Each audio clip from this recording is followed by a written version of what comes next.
Good afternoon, good afternoon, good afternoon, everyone. Welcome to another episode of Spilling Tea. I'm your host, Tiffany Daniels. We're going back to that horrible world known as the JRC. But before we do the usual disclaimers, I am going to mention you are going to see me reach behind my back periodically. I'm still dealing with that awful rash. It's almost gone, but not gone quite completely. So pray for me that it will be gone by tomorrow because this sucks. One of the things I find the most irritating about my diagnosis is sensory issues. In particular, the fact that one of the manifestation of sensory issues that I have is that I have extremely sensitive skin. And I have no idea when I try a new product like I've done recently whether or not I'm going to bust into hives or bust into a rash. It's not fun. Now, add on to that sensory, because I'm more sensitive to skin, I also get all the pain and itching, and the dial gets turned to 11. So, my apologies for any of that, all right?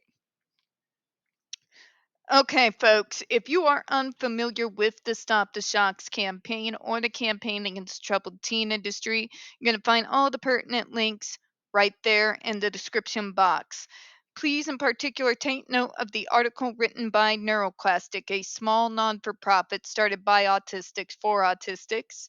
In it, they interview over 900 ABA professionals in regards to the JRC's so called behavior modification program. The Judge Rotenberg Educational Center doesn't want you to read that article so much. They threatened NeuroClastic with a defamation lawsuit if they did not remove it from the website. NeuroClastic refused, so folks, you know the drill. Please read the article, share it on all your social media. Also included in there is NeuroClastic's public statement in regards to the defamation lawsuit threat, as well as a link to their GoFundMe. We are crowdfunding just in case the JRC actually does ever see through with their threat. Trigger warning 1: when we discuss places like the Judge Rotenberg Educational Center or Agape Boarding School for Boys, you're going to hear vivid descriptions of and catch clips or surveillance footage of people with mental health issues and disabled people being tortured and abused. If you got young children present, please make sure to go ahead and use your headphones, all right? Trigger warning 2: this channel is marked not for kids for a reason. We use profanity on occasion and speak on dark subjects. If your child is 16 and younger and they are watching this, very obviously parental supervision is very much advised, all right? Excuse me, allergies. Where we left off the other day. Regardless of whether adaptation is the correct characterization, even JRC has acknowledged that its strongest ESD sometimes loses any effects it may have had in reducing target behaviors, necessitating the use for the alternative method to modify behaviors program instead of an ESD. So my question would be, and please explain it to me like I'm 5, why the hell are we defaulting to the torture device? Even when they're defending it, they will tell you that it was created to cause pain. I would think that you would want to try all the other methods before you put them on the torture device.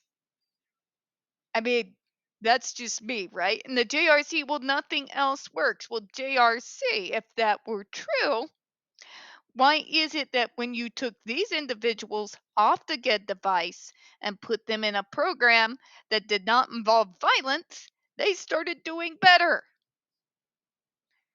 It belies your own point. The fact of the matter is, not only is it not the last resort, it's also not the last resort in your own repertoire. So, what is the point of using these devices again other than cruelty and barbarity for cruelty and barbarity's sake? Because if you're telling me that you're taking these individuals with extreme aggressions and self injurious behavior and you slap them on this thing and it's not working, and then you put them on an alternative program that does not involve violence against a person and they succeed, you cannot then backtrack and argue, but it's the only resort that works, because very obviously that is not the case. Your own words belie what you're trying to sell, right? Just just wanted to point that out, that it's kind of batshit insane, that you want to scream at the top of your lungs that yes, it's brutal, yes, it looks horrible, but it's the only way, when you know for a fact that 40 individuals it does not affect, you've been able to manage to successfully transfer them to other programs that did what the GED was supposed to be the last resort to stop. You're lying at your ass. And you've told so many lies, you can't keep them all straight. So you start, in the end, sticking your own foot in your mouth. Right? Sorry, it's itchy, folks. God, it's itchy. Okay. Dr. Blinkush highlighted a very comprehensive alternative behavior program at JRC that was very effective after the adaptation to the GED-4, even for patients engaging in SIB that can result in serious injury to themselves. So it comes back to the point, then why are we still arguing this? What about those fuckers in Congress that are trying to take away the FDA's right to have a say in any of it? Do they know these things? Do they know that the JRC has some students that even the GED-4 does not work on, and they put them on alternative, less violent towards them programs that do work? Did they know this? Well, I'm going to guess not. We're going to go into the next comment, and then we've got some other things to go through. I know we went over that paragraph yesterday, but I did want to go over it again. Now, comment 40. Prepare yourselves for the stupid, because it's coming. One comment states, panel members recognized ESDs as potentially appropriate for certain patients, and asserts that the FDA has ignored the comments of several panel members that there is an evidence to demonstrate that the ESDs for SIB or AB has beneficial effects, particularly in the refractory population treated at JRC. Jesus Christ, are you trying to really do this again? They have not ignored anything. Anything, even the things that I would have ignored, because the head of redundancy department, what can I say, right? The JRC said that for the folks that get stuck on the GED-4 and it doesn't work on them, that they are able to transfer them successfully to programs that do. Now you're going to backtrack on that statement and say, but you're ignoring all the positive effects. What positive effects, Karen? The PTSD? The extreme anxiety issues? Those fun little flashbacks that make you feel like you're hallucinating, that you're in the center of the knife circle of hell. You mean those? How about the fact of massive fear of authority for the rest of their lives? How about the fact that your version of ABA opens them up to every single predator on planet Earth because you're trying to condition them to never say no? Are these the positive effects we're talking about here? No. The positive effects that they're talking about, folks, is the same crap that all the rest of the medical model has been centered around since get go. But you're not having behaviors anymore, and you're behaving normally. And you're showing me exactly what I want, and now you're a normal functioning person, a part of society. Allow me to bust your bubble. as a pushing 40 autistic, we are never, ever, ever going to fit in with the neurotypicals outside of our door. It's never going to happen.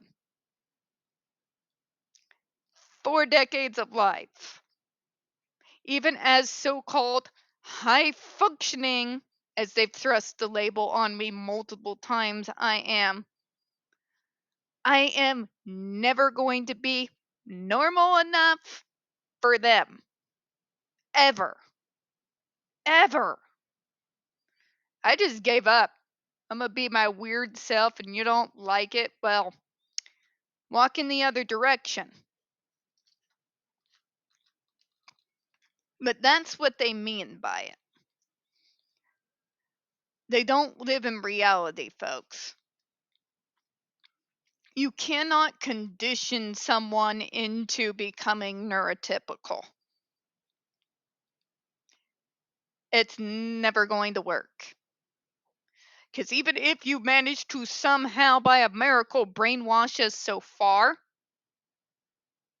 it's still going to look odd to you because we are regurgitating back to you what we think that you want. And because you all are so goddamn vague, you don't get what you want, and there's the target still. All right? So, your so-called beneficial effects is essentially, congratulations, we taught you to mask. Now, I don't know about you, but I have never in any way, shape, or form found masking as something that is beneficial, at least not for my life in the long term. It is a survival mechanism, nothing more. It means when I go outside my door and I have to go out there and deal with the neurotypical world, I have a little mask that I can put on and don, almost like a security blanket, so that essentially for the duration of the time period that I have to deal with neurotypical idiocy, I can be left the fuck alone. That's pretty much it. I've also used it when I've had to speak, go up and do conferences, especially when I had to network with people.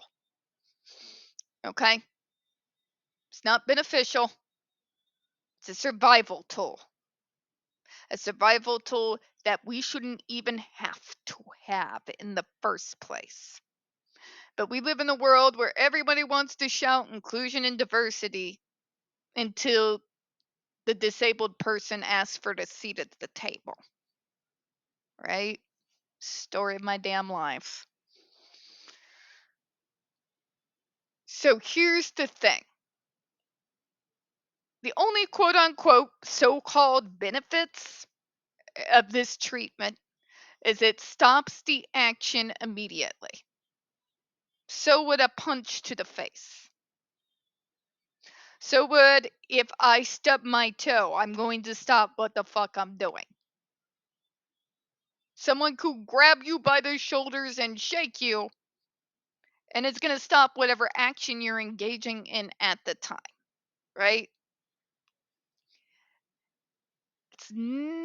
It's a temporary benefit if we're forced to call it that. But there's no longevity to it. There is no proof or evidence that after being faded off the device that those behaviors stayed gone. Because the JRC has refused repeatedly to do their full homework. And also failed in full disclosure of all the other programs said kids a part of the study were on at the time that the study was taking place. Right? The only thing that we know is that it stops the behavior in its tracks when it's happening. We also know that these kids live in fear of that zap, right? Getting tortured for standing up for more than 3 seconds is hardly what I call a last resort. Okay? You can't stamp your foot, but you admitted it stopped the violent behavior, and isn't that all that matters? No, Karen, because two wrongs don't make a right. Inflicting violence to stop violence will only breed more violence down the road. And yeah, if that person doesn't seek proper mental health treatment after enduring your insane asylum, more than likely that rage is going to grow and grow and grow. And eventually that mask is going to slip. You're going to break character. And then all that rage, that resentment, that anger, the pain, the depression, the sadness, and the anguish, it comes down like a cyclone. If it sounds like I know what I'm talking about, it's because I've lived it multiple times. Okay? So when that happens, you know what that means? There's no longevity. You are promising the parents the moon and giving them a picture of the moon you printed off your computer. Okay? We're going to go ahead and close on that, folks. We don't get very many views on this channel. The few we do get tend to get removed from time to time. So, folks, you know the drill. Please don't forget to hit the like button, hit subscribe. Please don't forget to hit the comments. I appreciate your time. And as always, folks, we here at Spilling Tea hope you have a good one. I'll see you again in a few minutes.